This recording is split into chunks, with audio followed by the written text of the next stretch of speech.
Thank you for joining us. Before we get started on today's episode, just a quick reminder to please smash the like button in the bottom right corner and subscribe to Locked On Senators so you can be the first to know when new content arrives. The best way to help us grow is to comment on the video as well. So let us know if this is a player you want the Sens to draft or you think they should stay away from, and let us know why as well. This is one of 64 draft profiles that we're producing, so let's get into it. Coming in at number 38 on our Locked On Senators draft rankings, we are going to, he used to be of the MJHL, but now we're looking at a USHL stud. He's committed to St. Cloud State.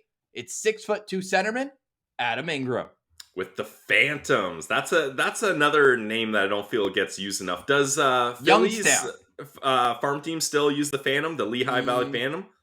I think so. Because that was pretty cool. But yes, the Youngstown Phantoms. Cool jerseys for sure. Let's get into Adam Ingram. Well, they've got a connection with Winnipeg too. You know who's a Youngstown Phantoms alumni? Who? Kyle Connor. Oh, nice. Yes, hey, sir. Some similarities between Ingram and Connor, and that similarity is their shot. I mean, this kid can rip the puck. But before we get too far into that, let's go over some of the basic parts of Adam Ingram. If you're watching on YouTube, Ross just pulled up his graphic here.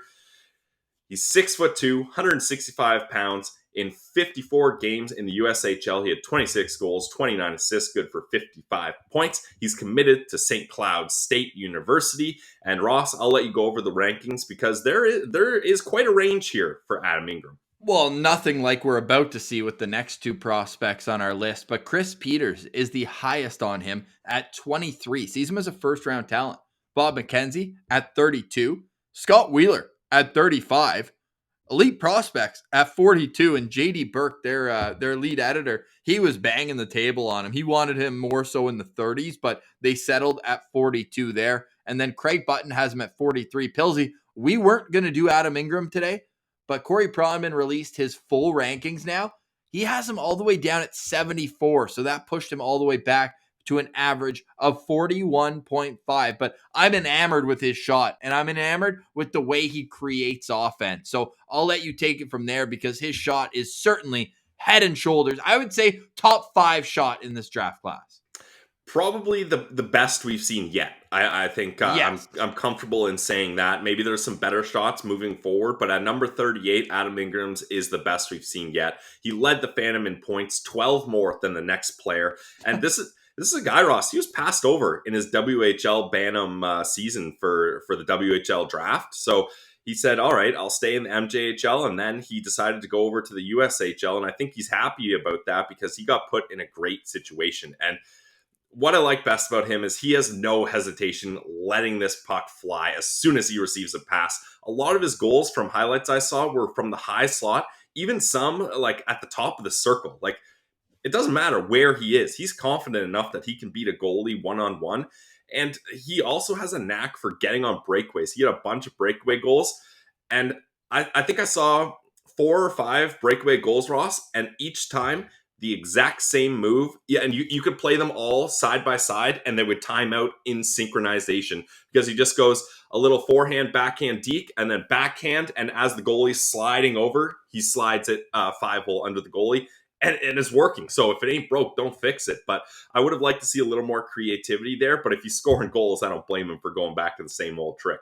Early on in the season, in the USHL, he had a 13-game point streak where he had 5 multi-point games scattered in there. And then, he had no points in one game and then started another 6-game streak. So throughout the first half of the season, he was absolutely elite. Now, afterwards, he had a stretch of about 12 games where he had 3 points and then finished strong. So there was that lull in the middle, and then come later on the season, I don't even think they made playoffs by the looks of this. They were done April 26th, just looking at his game log here on Elite Prospects, but he was 2 games in the playoffs, Ross. Okay, so he had 1 goal in those final 2 games in there, and 4 shots on goal in the game where he scored nothing in the game he didn't. Now, this is a type of player, though, where you're banking on everything else to improve. Like, we talk about his shot, and yes, he was good on a bad team.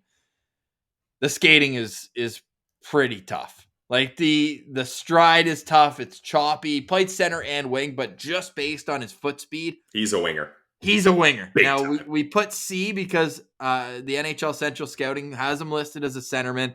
This guy, especially in the NCHC, that like we followed that closely with North Dakota the last few years. That's a good league. He's not going to be able to keep up at center. I don't think so. So I think that as a winger, though, you're looking at a shoot first winger who's got size. So it's how can you mold the rest of the clay to create an effective NHL player? It's going to be a challenge, but there is upside there. Yeah, and that's the thing. We can only say it so many times. His shot is amazing. All right. That's it. Let's move on. He almost no effort defensively, like just kind of hanging out. Like he's not playing hockey, he's playing offense. Yeah. Like there's no two parts to his game. There's no extras. It's like he might as well just be in the skills competition for hardest shot and the accuracy, the little styrofoam things that you got to shoot off. There were some clips I was watching where and as a centerman, try to be in the center of the ice, and I look and he's like inches away from the boards in the defensive just hanging zone. out. How'd you get there? Yeah. Yeah. Adam Ingram, Ross, he reminds me so much of Mike Hoffman. Like that's the kind of guy he is. Fair. Like we're going to see highlights of him being turned into a turnstile defensively because he's just going to hold his stick out. Ah, damn, my stick didn't hit the puck. Ah, damn, the guy got around me. Time. Ah, damn, they scored. Well, maybe I'll get an offensive zone draw next shift. Like that's kind of it. And it's tough because you guys know I love the type of guy that just put the puck on his stick. He can carry the puck into the zone and from the top of the circle just rips one past the goalie. There we go. Quick goal and we're up 1-0. I love those guys.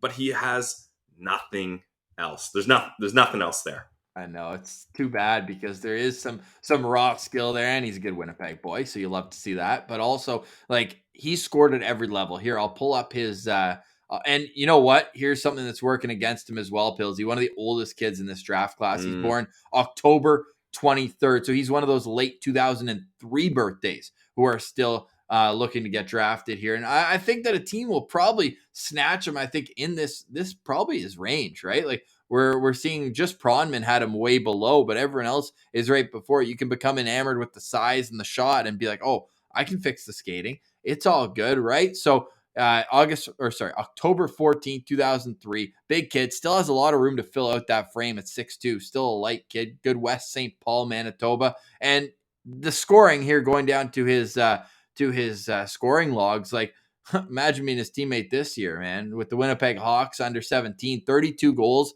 32 assists in 35 games. And that just shows you that his shot's just lethal, even under 18. And this is playing as an underager, right? As a 16-year-old, 15 goals, 33 points in 32 games. Then even jumped up into the junior A level and had almost a point per game. So he's been a point per game guy every single year that he's played hockey that's been tracked on Elite Prospects. So you got to think that a team's just going to jump at that offensive capabilities, but where do you think he should go? Like in terms of Sens stars, like what do you think would be realistic for him where you're like, okay, that's good value?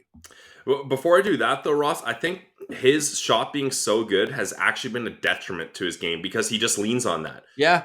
Right? He just knows I don't have to do a whole lot. My shot is so good. I'm going to be able to score goals and I'll put up points and I'll look good. I'll just keep doing that. And who cares about the defense if I get 25 plus goals everywhere I go? But eventually that starts turning into an issue and coaches care about the defense, teammates care about the defense, scouts care about the defense, and he's gonna falter off here pretty soon. So for that reason, Ross, and this may seem very underwhelming, but I got him at 2.5 stars for the Sens. Yeah. I don't want the Sens picking him. He's a project inside the second round. Like if he went to, did the Sens have a third round pick? I kind of forget at this point. I think they might.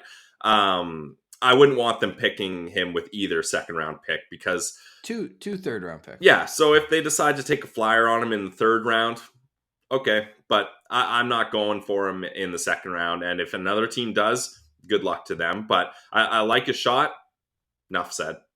Yeah, I've got him at 3 stars, and maybe I pumped him up just a little bit because you want to see a local kid succeed where I'm living now. Good Ottawa boy, but but living out here since a while. So I'm a little partial to that. I like the raw tools, but at the same time, like, again, we keep going back to it. Skating is not going to ever become less important. If anything, it's just going to become more and more and more crucial to be able to fly up and down. And I like the Mike Hoffman comparison. He's the guy who went in the 5th round, right? So if you're taking him late and then he figures out skating enough where you're like, all right, now Hoffman's skating's been okay. It's more the effort level defensively that we're comparing there. Yeah. However, yeah, I'm 3 stars with Adam Ingram. I think that he could be a guy who you slot in as like he'll play some games in the NHL, like a call up, but I think we could be looking at an AHL All-Star in Adam Ingram.